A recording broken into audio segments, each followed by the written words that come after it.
Good morning, Thursday morning. Adam having trouble just keeping up with that forecast. It keeps changing. Doesn't seem to be any trends at all so far in the last 4 weeks. Yeah, well, the trend has just been up and down. Wild swings in the temperature. The jet stream fairly active. We get into a warmer pocket of air. We get right back into a colder one. And that's the story today. Temperatures now, they're mild to get the morning started. Well, relatively speaking, sitting at 0, heading up to a high of +3 today in front of this cold front that is going to drop those temperatures down quite considerably. We're not going to get to the -20 range, but we may get down to -15 here as we head throughout the overnight. Take a look at the future temperatures here. Up to about the 3-degree mark there for noon, 2 degrees in Ottawa, and then that cold front really gets going as we head into the afternoon. And by 5, we drop to -5. So if you're trying to plan your wardrobe during the day today, I would lean toward the colder air arriving for that evening commute. And then as we get into the overnight lows, down to about that -15 mark. So -20s across central Ontario. And staying cold as we go through the day. This model's a little more pessimistic about the temperature outlook during the day tomorrow. I do think we'll get up to about -9. For the high temperature. Today, though, we do have a quick pulse of some wet snow coming along that cold front with temperatures around 3 degrees. We'll put that down, and then the temperature drops off rapidly. Some of the untreated road surfaces could be a little slippery during the day today. But again, that colder air moves through, and it's going to be a bit on the breezy side as well. So don't necessarily dress for 3 degrees. I dress for about -5, feeling like -12. And then we'll see temperatures all the way down to -14 to get the morning started. There for Friday, -9 in the forecast, down to -12 for Saturday, up to -4.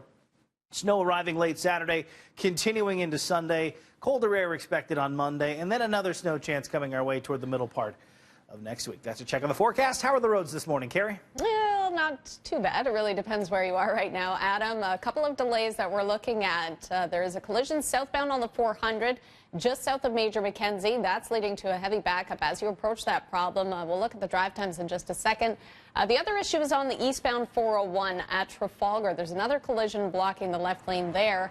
And eastbound 401 already really slow from just east of Highway 25 over to those problems at Trafalgar. Let's look at the cameras right now because we just had some construction that cleared away on the east 401 east of Islington. It was there for a while, but there's that backup from the 427. And the drive times on the east 401 from Highway 25 to Trafalgar already adding more than 10 minutes to your drive through that stretch. There's a look at the southbound 400 from Highway 9 down to Rutherford, almost a half hour to get through there. And the westbound 401 running problem-free so far this morning, but it is starting to fill in off and on from Morningside to Bayview. That's it for traffic. I'll send it downstairs to you, Tammy. Toronto police expected to start digging in the backyard of a Leaside home in the next few days in search of evidence in the Bruce McArthur case. The alleged serial killer is accused of murdering at least 5 men. Police have erected a tent on the property on Mallory Crescent and are thawing the ground. Forensic anthropologists are expected to start excavating by hand sometime later this week or early next week. Homicide detectives say there are the remains of at least 3 people in planters removed from the Leaside home. More than a dozen planters are still being processed by forensics teams from different parts of the city. Investigators are also searching the basement of that home, although cadaver dogs didn't detect anything prompting a search there.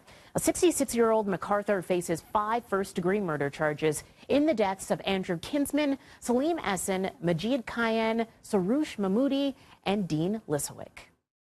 And we have a live look now at the Church Bistro 555 just north of Wellesley. According to the Toronto Star, the owner of this restaurant says that McArthur sold him planters and was a regular at the establishment at one time. But police say that because the planters are inside, they're not expected to contain any human remains. No odor has been detected. Bruce McArthur's next court appearance is February 14th. We'll know who the Ontario PCs have elected as their new leader on March the 10th. Party members will choose a successor to the recently resigned Patrick Brown. Leadership race is on. We came as a united, strong mandate for the new leader that's going to be elected and the next PD member of Ontario. Party members will vote electronically in the early part of March. Candidates will have to fork out $100,000 to get into the race, a $75,000 fee, and then a $25,000 deposit. The PCs have set a spending limit of $750,000 per candidate. MPP Vic Fideli is the interim leader and says he will not chase the party's top job. The only declared candidate is former Doug Ford. The winner will lead the PCs into the June 7th provincial election. Well, a major recall for Toyota affecting nearly 4,600 Canadian customers, but more than 645,000 worldwide. The problem?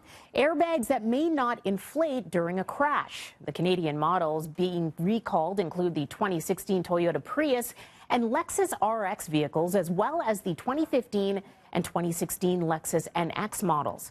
An electrical problem may prevent the front and side airbags from going off. Owners will be notified of the recall by mail. Those letters will start going out in March. An update on the Great Canadian Bread scandal. The Competition Bureau now alleging that wholesalers Canada Bread and George Weston Limited, as well as grocers Loblaw, Walmart Canada, Sobeys, Metro and Giant Tiger, all met to reach deals to fix prices on bread. According to documents, Canada Bread and George Weston senior officers agreed to boost bread prices by about 7 cents for about a decade, starting in 2001. The suppliers then met with retail customers to get their approval for the price hike, and the retailers agreed to boost the prices and then fix the price on the condition that their competitors would do the same. With the Winter Olympics just over a week away, Councillor Mike Layton wants Toronto hockey fans to be able to share a drink in bars and restaurants during Canadian hockey games. People are going to be out watching the games, and people do enjoy the company of others when they're watching sporting events. And we know that the Olympics are one of those occasions when people do want to be out and celebrating. Layton wants bars and restaurants to be able to serve drinks a little earlier than is usually allowed, but that's only for the semifinals and the finals of the men's and women's hockey games in South Korea. Olympic fans will have to be up pretty early, though, to watch those games. Some of the events really are going to be up early because of the difference in the time zones. The Pyeongchang Winter Olympics opening ceremonies next Friday, February the 9th.